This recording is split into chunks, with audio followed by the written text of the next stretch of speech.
Student loan forgiveness tip.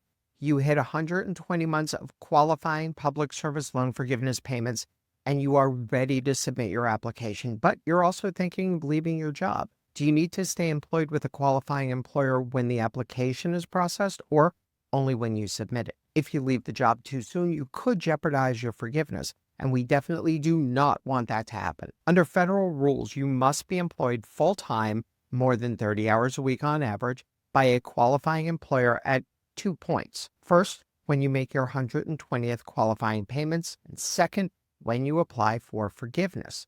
Simply reaching 120 payments isn't enough if you leave your job before you submit the application.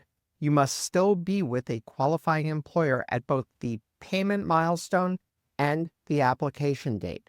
Here's how it plays out in real life. If you hit your 120th payment in June while working for a nonprofit and you submit your PSLF application in July while you're still employed there, you're in good shape. If you quit in August after submitting your application, you're still in good shape so long as you actually do have 120 qualifying payments. But if you quit in June before you submit the application, you're not eligible, even if you already hit your 120 payments. So there's a gotcha. If you submit your PSLF application and you leave your qualifying employer before you get forgiveness, you're taking a big risk. What if your calculations are wrong? What if you screwed up and you only have 119 qualifying payments? If that happens, you're not getting PSLF. My recommendation, stay in a qualifying position until you receive your public service loan forgiveness approval. Once you get your approval and you receive your forgiveness, you're in perfect shape. You can move on to whatever it is that you'd like to do, but you do not want to risk